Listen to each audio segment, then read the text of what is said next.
Hello everyone, how are you doing? I hope everybody's doing well. So we are almost there. 2022 is almost there, but एक सवाल है जो अभी भी it is still bothering us. कौन सा सवाल? To be or not to be, है ना? क्या करे कि क्या ना करे ये कैसी मुश्किल है. Okay, don't sing after me. But in our CA final journey, there is one question which is still bothering us. कौन सा इलेक्टिव सब्जेक्ट ले which of the elective subjects I can choose so that I'll score high. I know. To answer that question, I'll ask you three questions. Okay, which are those three questions? Why do you want to select that particular subject? What are the opportunities available, and how you are going to prepare for that particular subject? When I said what are the opportunities after you become chartered accountant, and you can very well flaunt this as your area of specialization, right? So now let's take up this thing. Why? Answering why is something that you have to do it for yourself. Nobody else in this world will be able to do it. You will have to answer this why. Why means आपको क्या अच्छा लगता है? What are your interest areas?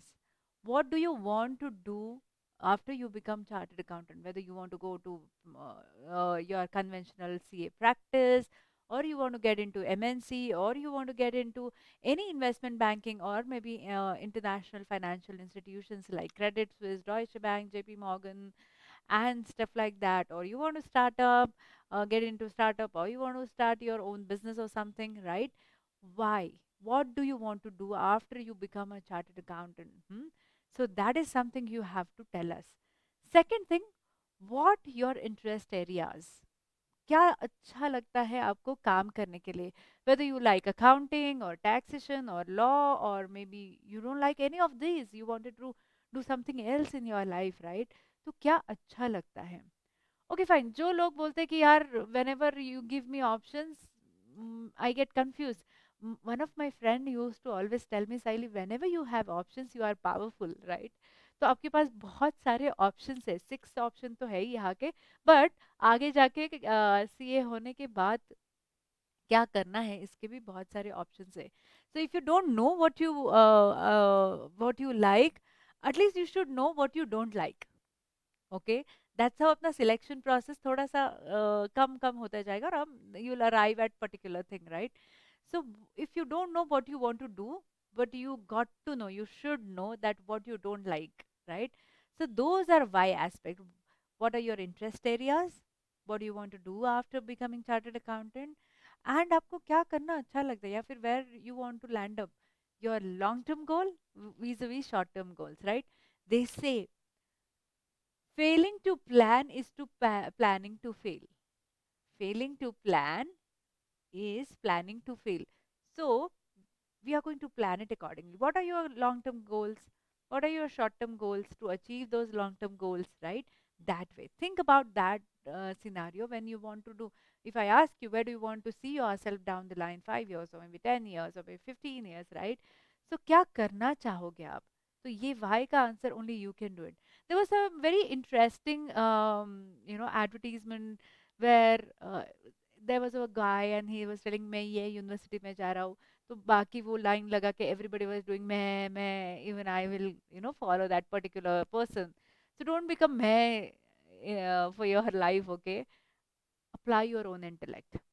Don't follow the trend, or don't follow any teacher or a trainer or a coach is telling you to pick that particular subject. Probably they are selling you their products, okay?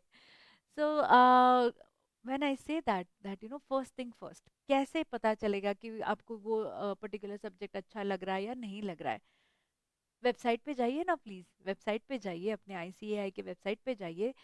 अपने हर subject के हर chapter wise everything is given there. Go and read. कुछ भी एक randomly, for example first paper 6A risk management उठा लो, कोई भी एक रैंडम चैप्टर उठा लो और पढ़ो. पढ़ने के बाद you will understand whether you are able to connect with that particular subject.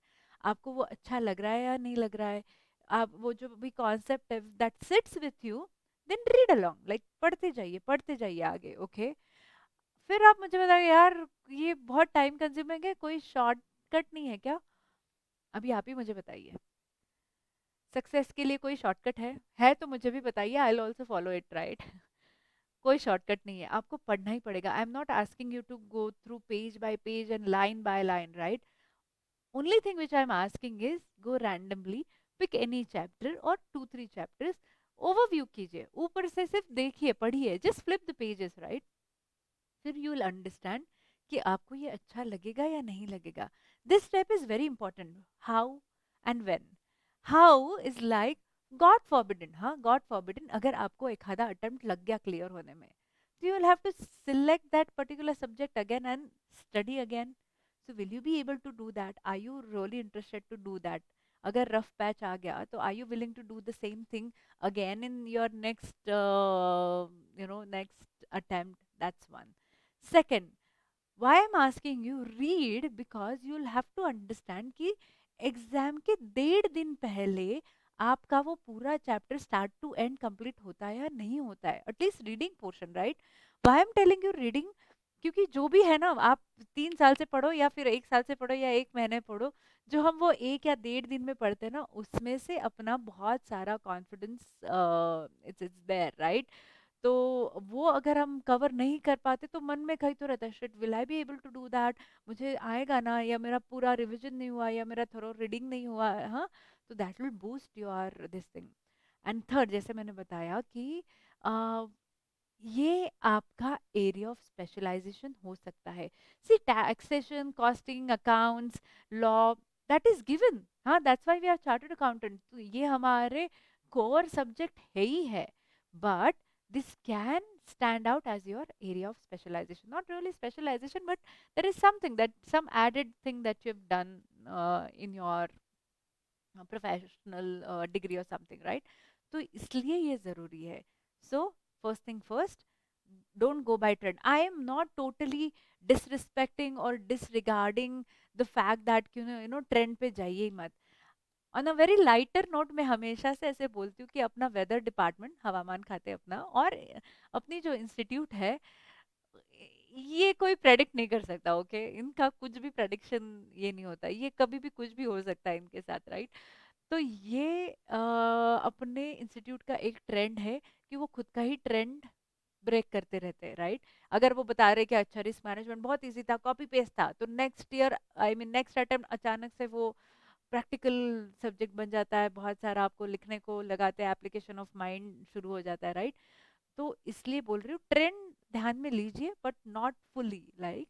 तो एक ही चीज करना है सबसे पहले, don't rely on trend 100%, don't rely what other people are telling you to do, apply your own intellect, assess what are your strengths, what you can do, what do you want to do ahead in your life, and if that is parallel, that particular subject is parallel to your interest area, then please go and select that, okay? Irrespective of the level of hard paper which had come just last attempt, और पिछले 2-4 attempt से बहुत ही hard paper आ रहा है, go by merit. Do not go कि कितना difficulty level का पेपर आया है या फिर कितना है, क्या आप कर सकते हो, बस ये आप करना, और ये वाई का आंसर देना। All right, now let's go to the what aspect of it, like what are the opportunities available in the market if I particularly select that subject, and once I become chartered accountant, कि इसका क्या मुझे utilization हो सकता है? So that's where I would like to tell something regarding this, okay? For those whom I am meeting for the first time, my name is Saili Chandalia Kothari. I am double chartered accountant in a way that I am chartered accountant from Institute of Chartered Accountants of India, like apna ICAI, and I am chartered accountant from the UK, United Kingdom. Okay, so Institute of Chartered Accountants in England and Wales. Okay, I've done my DISA, I've done CFA Light, MCOM, and then I've given my IFRS exams as well. So that is not important. What is more important here is that I was fortunate enough to work with some great investment banking like Credit Suisse, Deutsche Bank, and stuff like that. And I was part of some great MNCs. And prior to my some 15 years of corporate experience, I was part of, as I, I was working as conventional chartered accountant, practicing chartered accountant. So I've seen both of the worlds. So while answering your what aspect, I would rather collect all my expertise and experience while telling you. During my 16 17 countries ka visit for the work and otherwise, I'll tell you the standard practices, and standard opportunities which are available, if and what are applicable, I mean कौन से subject के लिए कौन सा opportunity है. ठीक है, चलते हैं फिर आगे बढ़ते हैं. Let's talk about risk management. हमें सारे क्या बोलते हैं, हमें सारे सब्जेक्ट्स के लिए 4 घंटे मिलने वाले हैं. There are 4 case studies which you have to solve. उसमें से भी 10 मार्क आपके एमसीक्यू के लिए है और 15 मार्क आपके एप्लीकेशन ऑफ नॉलेज या फिर रिटर्न इसमें है. राइट, ओपन बुक है. You can take as many books, as much material as you want. उसका कोई पाबंदी नहीं है. ऑफ कोर्स आपके ये सॉफ्ट एज इन मोबाइल वगैरह नहीं अलाउड. तो that's where we can go. ठीक है, now we know that there are 6 electives available to choose from. कौन से 6 electives है? रिस्क मैनेजमेंट 6A, फिर आपका है financial services and capital market, फिर है आपका international taxation, then there is economic laws, then there is GFRS like global financial reporting standards, then there is multidisciplinary case studies 6F. Okay, तो हमने ये देखना है कि एक बार हमने पढ़ लिया, हमने देख लिया कि हमें आता है या नहीं आता है. ओके, मतलब समझ आता है, समझ आ गया, अभी पढ़ लिया. अभी हम लोग उठाते 6A, रिस्क मैनेजमेंट.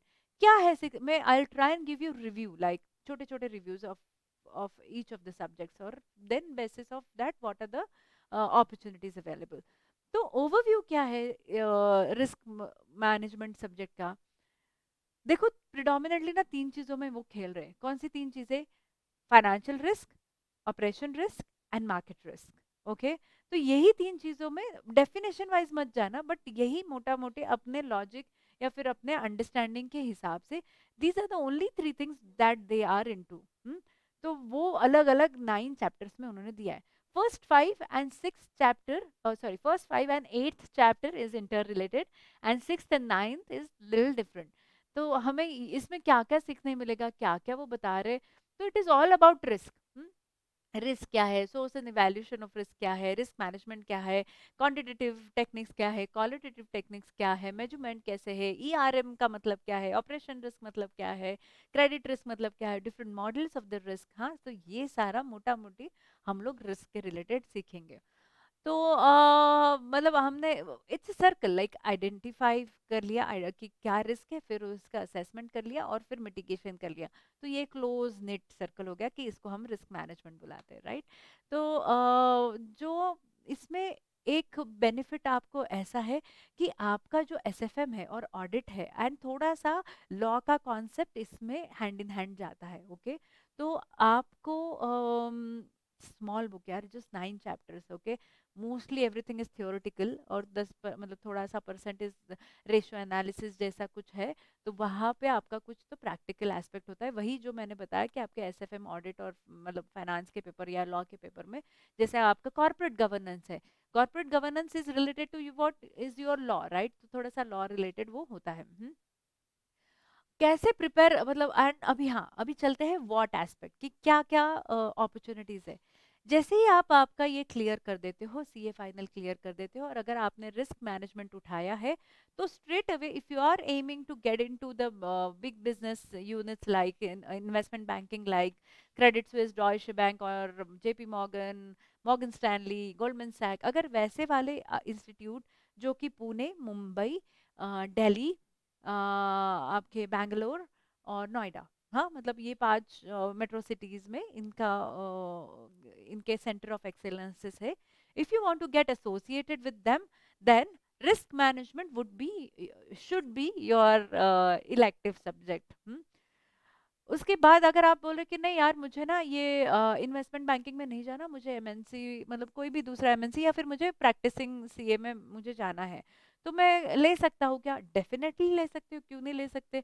अगर आपको रिस्क मैनेजमेंट आपने किया है और आप अगर कन्वेंशनल प्रैक्टिस में जा रहे हो, ओके, तो वहां पे भी तो आपको क्लाइंट आएंगे, फॉर एग्जांपल स्टार्टअप करने आएंगे, आपको तो उनका एनालिसिस करके देना पड़ेगा ना कि यार नया मार्केट में जा रहे हैं तो क्या क्या रिस्क हो सकते हैं, आप वो रिस्क मिटिगेट कैसे कर सकते हो, स्ट्रैटेजी बिल्डिंग कैसे कर सकते हो, राइट। तो जिन लोगों को एमएनसी में नहीं जाना, pure pure accounting, pure pure audit, pure pure taxation नहीं करना है और कुछ नया करना है, तो लीजिए, ये एक नया एवेन्यू है आपके लिए, इजंट इट। तो that is that. So first and foremost, straight away banking industry के लिए आपके डोर्स ओपन हो जाते हैं, आप वहां चले जाना। नहीं, आपको प्रैक्टिस में रहना है तो प्रैक्टिस के लिए आप आपके क्लाइंट को दे सकते हो, खुद के लिए भी कर सकते हो। अगर आपको बिजनेस करना है खुद के लिए तो बिजनेस के लिए भी आपको तो रिस्क असेसमेंट लगेगी ना, कि कितना रिस्की है, फिर में मार्केट स्ट्रक्चर क्या है, मार्केट के बारे में हम लोग क्या क्या जानते हैं। So that is all about risk management. Only 9 chapters, pretty, if you ask me, my personal favorite would be risk management, because कहीं ना कहीं तो मैंने ये, जैसे I was legal entity controller, I have done my federal reporting, I have done Basil management, I have done financial planning and analysis. तो कहीं ना कहीं ये रिस्क वाला जो फैक्टर है वो एसोसिएटेड थे मेरे वर्क के रिलेटेड, राइट। तो that is my personal favourite. Plus 9 chapters यार, प्रिटी सिंपल, इतना सा बुक है, only this much of book that you have to carry. हाँ, module is sufficient if I think, and the rest is, आपको rest क्या करना पड़ेगा, आपके केस स्टडीज, ये जो भी आप करते हो, इंडेक्स अच्छा बनाना, केस स्टडीज ये करना, पिछला जो भी आपके एग्जामिनेशंस आए हैं वो पिछले एग्जामिनेशंस के देखने, ये सब तो करेंगे ही। Plus I will give you one quick thing that you have to read a lot. क्या रीड करना? Economic Times. I would be lying if I tell you that हाँ मुझे तो सारा इकोनॉमिक टाइम्स आगे पीछे सब समझ में आता है, नहीं, नहीं समझ में आता। बट देन अगर even if you read local newspaper, that will be sufficient. क्यों पता है? क्योंकि ये सारे लोकल अपने जो भी आजू बाजू जो भी केसेस हो रहे हैं वही है। जैसे विजय माल्या, मतलब किंगफिशर का केस हो गया, या फिर आपका सुब्रतो राय का केस हो गया, या आपका नीरव मोदी का केस हो गया, राइट।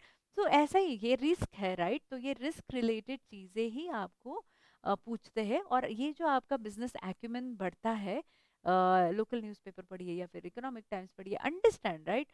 तो ऐसा ही आपको एज अगर ओवर चाहिए है, you have to read some extra newspaper for this particular paper.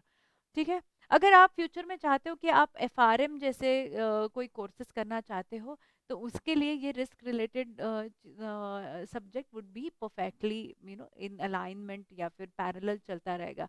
So you can select that. So that is what my take on investment, I mean, sorry, not investment banking, my take on risk management, where you can straight away go to these many areas.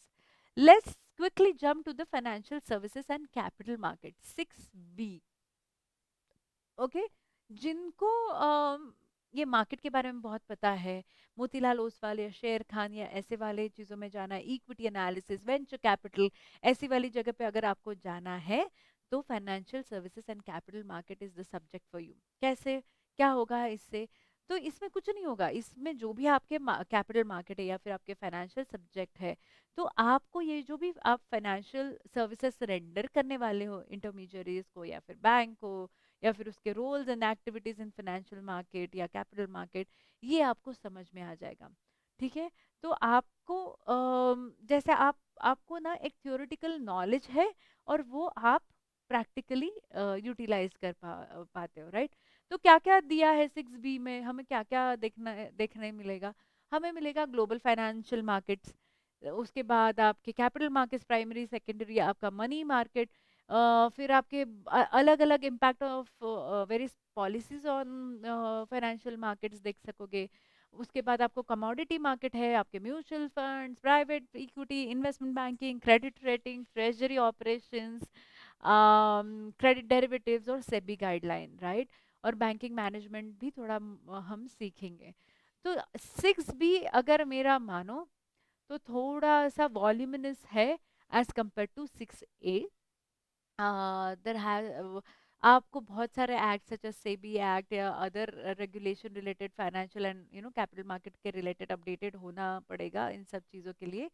तो और थोड़े से आपके जो economic laws है वो भी touch base होते हैं ये पर्टिकुलर इलेक्टिव में, राइट। तो आपका फायदा कहाँ होगा, आप कहाँ पे ये जा सकते हैं? जो भी कंपनी है जिनको they are looking to go public, they would require financial analysis. और जिनको ये मर्जर्स एक्विजिशन में जाना है उनके लिए भी तो कुछ ना कुछ लगेगा, मतलब बैकग्राउंड में आपके कुछ तो कैलकुलेशंस लगेंगे, वो फाइनेंशियल एनालिसिस आप कर सकते हो, राइट। तो ये उसके बाद आपको खुद का ही पोर्टफोलियो मैनेज करना है तो मैनेज कर सकते हो। आपको इक्विटी एनालिसिस, वेंचर कैपिटल या ट्रांजैक्शन ये करने हैं, वैसे कम मतलब ट्रांजैक्शन रिलेटेड चीज़ें में जाना है तो वो वैसे आप कर सकते हो। अगर ट्रेंड देखा जाए as compare to 6B, 6B का भी मतलब 6A का जो कंपैरिजन है, 6A में भी काफ़ी सारे लोगों ने मतलब बढ़ते ही गए। मई 2018 से मई 2019 में अगर देखें तो मई 2018 को 140 लोगों ने अपीयर किया था। Slowly gradually it increase to 1837 students and passing rate close to 67%, 81%, 92% was for risk management. 6B का अगर अपन देखा जाए तो थोड़ा सा ट्रेंड ऊपर नीचे है, कभी 55% पासिंग है, कभी 50% है, कभी 76% है, राइट। तो ऊपर नीचे थोड़ा ट्रेंड है, कभी लोग ज्यादा ऑप्ट कर रहे, कभी नहीं कर रहे, राइट। तो आपको I know it is tougher than 6A, but still it is easy when it is compared to tougher electives which we are going to talk about, right? तो आपका study material, case studies, mock test paper, suggested answer, ये हम prepare करेंगे 6B के लिए। अब चलते हैं इंटरनेशनल टैक्सेशन के साथ। इंटरनेशनल टैक्सेशन में आपके पार्ट 1 है और पार्ट 2 भी है, मतलब 1 और 2। तो पार्ट 1 में क्या बोल रहे हैं कि taxation of international transaction and non resident taxation in India. और दूसरा एस्पेक्ट है, मतलब दूसरा पार्ट है कि other aspect of international taxation. वैसे तो फर्स्ट पार्ट में उन्होंने क्या बोला है, फर्स्ट पार्ट में उन्होंने बोला है कि ट्रांसफर प्राइसिंग प्रोविजंस, फिर उन्होंने दिया है कि other provisions related to taxation of international taxation and non resident taxation under the income tax act 1961। फिर उन्होंने दिए हैं laws and procedures under the black money like undisclosed foreign income and assets and imposition of tax act 2015 का एक overview दिया है। Part 2 में हम क्या देखेंगे, पार्ट 2 में हम देखेंगे overview of model tax conventions. अलग अलग ट्रीटीज रहते हैं, राइट। अलग अलग देशों के साथ अपनी ट्रीटीज रहती है, तो वो टैक्स ट्रीटीज क्या है, उसके एप्लीकेशन क्या है, उसका इंटरप्रिटेशन क्या है, ये सब देखेंगे। एंटी अवॉइडेंस मेजर्स मतलब tax planning, tax saving, right, वो देखेंगे। Taxation of e commerce transaction देखेंगे, ठीक है। अब to start with this selective subject is lot to do with paper 7, direct tax, which is a compulsory paper, हमें तो करना ही है। उसके 30 मार्क्स का पेपर जो है ना, ये इंटरनेशनल टैक्सेशन का है। तो वो जैसे क्या बोलते हैं, एक ही तीर में दो घाव, या फिर वैसे वाला चीज हो गया, क्योंकि आप पहले ही इंटरनेशनल टैक्सेशन का पढ़ाई करते रहोगे तो आपके वो जो 30 मार्क्स है ऑफ 7 मतलब डायरेक्ट टैक्सेस का, वो ऑलरेडी आपके कवर हो रहा है, राइट। तो थोड़ा सा ये स्मार्ट स्टडी है। तो अगर मतलब आपको ये ऐसा जिनको टैक्स क्वीन, टैक्स किंग बनना अच्छा लगता है, उन लोगों ने ये इंटरनेशनल टैक्सेशन ले लेना है। और कौन से ऑप्शंस है, अब आप देखिए, अभी ना सेंटर ऑफ एक्सीलेंसेस ओपन हो रहे हैं। सेंटर ऑफ एक्सीलेंसेस मतलब क्या, ये जो कैप्टिव मार्केट बोलते हैं उसको, it is not KPO, it is not BPO. KPO BPO में कैसे आप ना किसी और के पेरोल पे रहते हो और कहीं किसी और के वेंडर के लिए काम करते हो। कैप्टिव मतलब खुद का ही काम, राइट। तो अगर ये जो फॉरेन बैंक्स है, या ये जो फॉरेन इंस्टीट्यूट्स है, या फॉरेन एंटिटीज है, या फॉरेन कंपनीज है, they want to set up a global business service centre, या फिर सेंटर ऑफ एक्सेलेंस, या फिर इंडिया जीबीएस जिसको हम प्राइमरीली बात करते, राइट। अगर ये ऐसे वाले आप देखा जाए तो कितने सारे सेंटर ऑफ एक्सेलेंसेस नए नए ओपन हो रहे, क्यों ओपन हो रहे, because we are labour, not, I would not call it cheap, but then हम लोग इंटेलिजेंस के साथ वी आर रीजनेबल, हाँ, so we are reasonably costed as compare to other regions. तो इसके लिए ये जो सेंटर ऑफ एक्सीलेंसेस का काम है, ये बहुत सारा काम अपने पास आ रहा है। एंड जैसे ये काम आता है, सेंटर ऑफ एक्सीलेंसेस ओपन होते हैं, आप सोचिए अलग अलग रीजन्स के अलग अलग एंटिटीज के लिए हम काम करेंगे, तो वहाँ का टैक्सेशन प्लस इंडिया का टैक्सेशन, राइट। तो ये बहुत ज़्यादा हॉट केक है। अगर आपको फैट का, FACTA का अगर आपको नॉलेज है, तो nothing like it, it's a hot cake. आप कोई भी एक एम्प्लॉयमेंट साइट पे चले जाइए और you just kind of put this की एलिमेंट्स इनटू इट, की इनडायरेक्ट टैक्सेशन या फिर फैट का, आपको कम से कम 25 इंडस्ट्री के नाम आ जाएंगे जहाँ पे ये सब चाहिए है, ये रिलेटेड चीजें है, मतलब उनको चाहिए है, right. I can tell you the names but थोड़ा सा एडवर्टीजमेंट जैसा हो जाएगा, इसके लिए मैं उनका बात मतलब वो कंपनीज का नाम नहीं ले रही हूँ। बट देर आर कंपनीज जिनका ऑफिसेस इंडिया में है, but they are catering services to UK clients, to US clients. उनका टैक्सेशन फाइल कर रहे हैं, मतलब वहाँ का जो ऑफिस है वो सारा डेटा पुल करके यहाँ इंडिया ऑफिस में भेज देंगे, और इंडिया ऑफिस वाले क्या करेंगे, यहाँ बैठ के उनके टैक्सेशन के रिपोर्ट भेजेंगे और वो वहाँ जाके फाइल होंगे।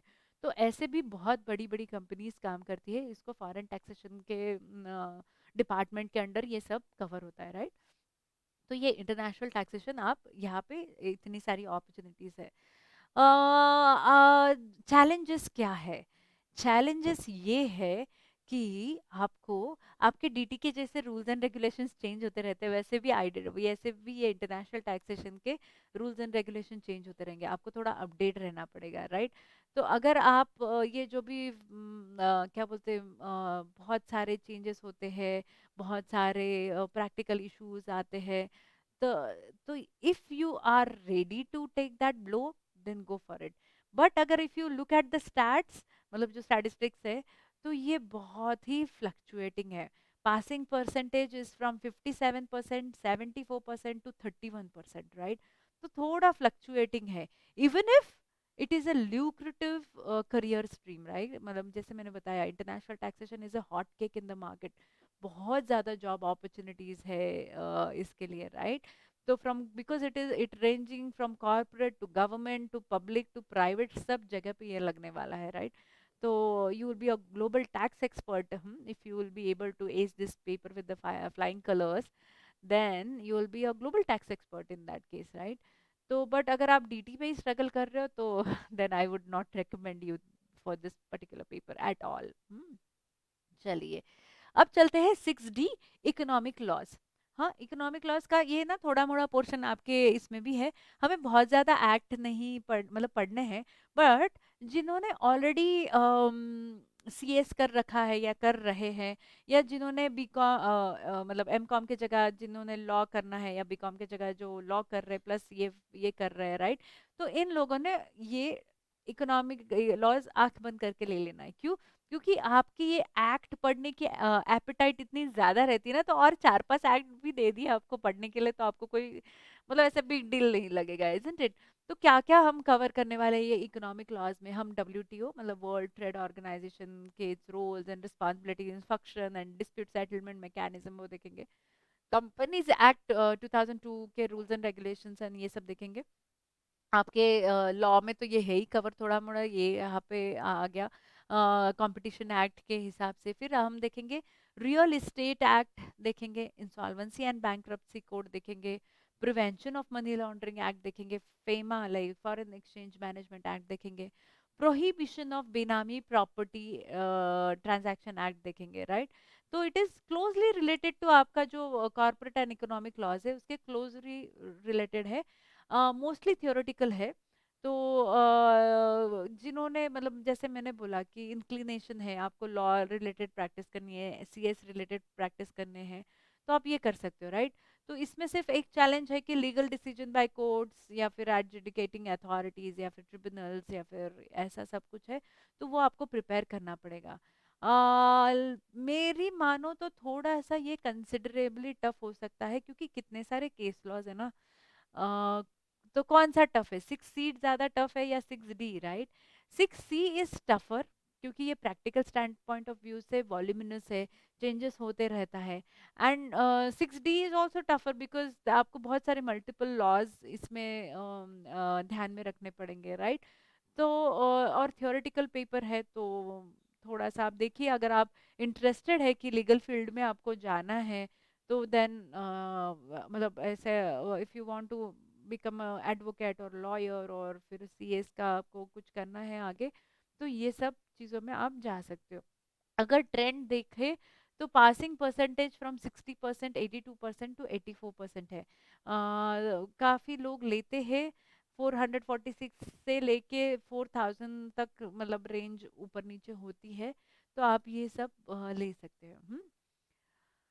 फाइनली कम चलते हैं last to global financial reporting standards, तो जीएफआरएस किन्होंने ये लेना चाहिए और इसमें क्या क्या है। तो इसमें क्या है कि आपका जो फ्रेमवर्क है, लाइक फाइनेंशियल रिपोर्टिंग का फ्रेमवर्क है, वो आपको 10 मार्क के लिए आएगा।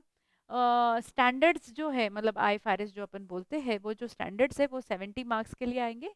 और significant difference between IFRS and US gap आपको 20 मार्क्स के लिए आएंगे। इसका प्लस मुझे क्या लगता है पता है आपको? इसका प्लस ये लगता है कि आप वैसे भी अकाउंटिंग स्टैंडर्ड पढ़ने वाले हो और वैसे भी पढ़ने वाले हो, राइट?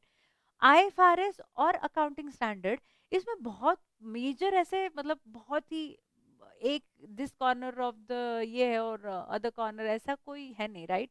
थोड़े मोड़े डिफरेंसेस है, and that's how I prepared for my IFRS examination, that I worked for differences, मैंने डिफरेंस पे काम किया ज्यादा, एंड देन हो जाता है, मतलब बाकी की चीजें will remain the same, right? जो भी डिफरेंसेस है वही डिफरेंसेस पे अगर आप काम कर देते हो तो हो गया, यू आर वेल प्रिपेयर्ड। तो अकाउंटिंग अकाउंटिंग स्टैंडर्ड के तो कितने सारे यूटिलाइजेशन है आपके, लॉ में यूटिलाइजेशन है, ऑडिट में यूटिलाइजेशन है, थोड़ा सा एफएम का भी उसमें आ जाता है। तो IFRS would be my second best option if you ask me, right? That people should take IFRS. क्यों? अभी उसके व्हाट एस्पेक्ट, कहाँ कहाँ अपॉर्चुनिटीज है। कोई भी एमएनसी में चले जाइए, आईएफआरएस अगर आपने किया है तो आप अपर हैंड हो जाओगे, राइट? क्योंकि आपको अलग अलग एंटिटीज हैंडल करनी, जो भी एंटिटीज एप्लीकेबल है और उसको आईएफआरएस एप्लीकेबल है तो वो करेंगे। Not all the countries are dealing with IFRS, कुछ कुछ यूएस गैप के भी है, तो यूएस गैप के सिग्निफिकेंट डिफरेंस तो दे दिए, तो आपको वर्केबल नॉलेज तो आ गया, इजंट इट? अगर वर्केबल नॉलेज आ गया और आपके पास आई मतलब यूएस गैप का workable knowledge plus IFRS plus accounting standard, तो आप सोचिए ये जो अपनी ग्लोबल की एक ही लैंग्वेज है अकाउंटिंग, तो आप कितने पावरफुल हो जाओगे कि आपको सारे जो जितने डिफरेंट डिफरेंट लैंग्वेजेस है, sorry not languages, different accounting आपके हो रहे हैं, तो आपको सबका नॉलेज है। तो इट कवर्स सारे एलिमेंट्स आपके, as, IFRS, US gap, practical paper है, right? So people consider it to be second easiest paper after risk management, and even I think that अगर आपको अकाउंटिंग और इंटरनेशनल फाइनेंशियल रिपोर्टिंग या फिर आपको business analysis या फिर फाइनेंशियल एनालिसिस में जाना है, then please select this particular subject, right? क्योंकि आपको एफआर के पेपर, मतलब एफआर का पेपर में आपने ये कर लिया, तो this should be like a cake walk, इतना कोई आपको डिफरेंस नहीं नजर आएगा, राइट? तो और इसका ट्रिमेंडस अपॉर्चुनिटीज है, एमएनसीज के लिए तो बहुत ज्यादा अपॉर्चुनिटीज है, राइट? देन चलिए 6F, which is multi disciplinary case study. Multi disciplinary case study क्या है? hands down, totally hands down, if you are willing to select that multidisciplinary case study, तो मेरा यही से प्रणाम। ओके? क्योंकि गिवन एन ऑप्शन मैं कभी ये 6F नहीं लेती थी। Again why? क्योंकि सारा जहां दुनिया जहां का कुछ यहाँ से कुछ वहां से कुछ यहाँ से कुछ वहां से, सब जगह से आपको पूछ सकते हैं। सारे एरियाज कवर्ड हो चुके हैं आपके, ऑडिट, टैक्सेशन, आपका अकाउंटिंग, आपका फाइनेंस, आपका management accounting, corporate law, business strategy and management, you name it and they will have it, right? तो अगर ये आपके मतलब जो it is a like integration of all of the subjects that we have, अगर आपको लगता है कि आप हेड ऑन एकदम, मतलब स्ट्रॉन्ग हार्टेड है, तो ही ये वाला सब्जेक्ट यूटिलाइज करना, अदरवाइज मत लेना। अच्छा, ऐसे क्यों, कौन लोग लेते हैं? रहते हैं ना कोई लोग कि जिनको ऐसे टफ एंड चैलेंजिंग सब्जेक्ट अच्छे लगते हैं और उनको लगता है कि हाँ, I am subject matter expert और मुझे सब आता है, हाँ, I am quite professional as in, मैं एकदम लॉजिकली सोच सकता हूँ और मेरा हाई एम्स है कि मैं टॉप कंसल्टेंसी फर्म में काम करना चाहता हूँ, हाई प्रेशर एनवायरनमेंट में काम करना चाहता हूँ, then this is the perfect course for you. So if you want to establish yourself onto own business or entrepreneurship or becoming a top consultant, then go for it. Nothing is stopping you, right? तो क्या मतलब, क्या मतलब all said and done, तो क्या हो सकता है, क्या क्या ले मेरे, अगर if you ask me my particular opinion, 6A then economic laws and IFRS, then your international क्या बोलते हैं international taxation, and then 6B and then 6F. This will be my selection. Given an option, given a chance to select कि आप इसमें से कौन सा, if you have, I would have been at your place, then शायद मेरा priority would be risk management, IFRS, economic laws, and then international taxation, and then 6B and then 6F. ऐसा रहता. But that is particularly for me. Don't just apply just because I am telling you. Apply your own intellect is what I said. And how we are going to deal with it, please जहाँ जहाँ पे भी आपके theoretical subject है या फिर theoretical आपके aspect है, तो आपने एक अच्छा इंडेक्स बनाना है, which is given right. Index तो बनानी है, केस स्टडीज़ करने हैं, और आपने थ्रू बढ़ना है. बहुत सारा मटेरियल मत गैदर करके लेके जाइए. I tell you, because you will get confuse. आप बस ढूंढते रह जाओगे, यहाँ देखो वहाँ देखो, यहाँ देखो वहाँ देखो, राइट. प्रिसाइजली आप थोड़ा सा लेके जाइए जहाँ पे भी आपका है. की पॉइंट्स, आपके चार्ट्स, डायग्राम्स, आपके जितने ज़्यादा केस स्टडीज़ होंगे उतना आपका एक्यूमेन वाइडन होगा, आपका व्यू वाइडन होगा. तो you will be able to answer more appropriately, logically, right. तो थोड़ा सा अगर आपको रखना है तो थोड़ा आपके ऑडिट का बुक या फिर एफएम एसएफएम का बुक या फिर ऐसा आप साथ में रख सकते हो. There is no harm taking that books with you. But अगर थोड़ा सा, see less is more. So more into this and lesser in the books, right? Just because it is elective subjects I will not study, then let me tell you, you are planning to fail, right. क्योंकि you have to plan. ऐसा नहीं होगा कि हाँ मैं देख लूंगा, मैं कर लूंगा, ऐसा नहीं होगा. Give the equal weightage as you are giving to other core subjects. This is most important, okay. कि जितना ऐसे इसमें मत लीजिए, हाँ हल्के में मत लीजिए कि हाँ ठीक है, हो गया, हम देख लेंगे. नहीं, you never know. This subject आपका तारनहार हो सकता है. आपको मतलब 60+ आ गए तो why not, right. I know आपको बाय हार्ट नहीं करना है, आपको मेमोराइज नहीं करना है, लॉजिक ही डेवलप करना है, तो लॉजिकली डेवलप हो जाइए ना, right. So that is my 2 cents on which of the elective subjects you would be able to select. If you have any questions, if you have any queries, if you think that if you want me to speak about some different topics, then the नीचे गए हुए addresses पे please, या फिर there are things which are given, please get in touch with me. I'll be more than happy to answer your queries and answer your concerns, if any, of course. And on that note, thank you so much. Have a great time and happy reading. Okay, thanks. Bye bye.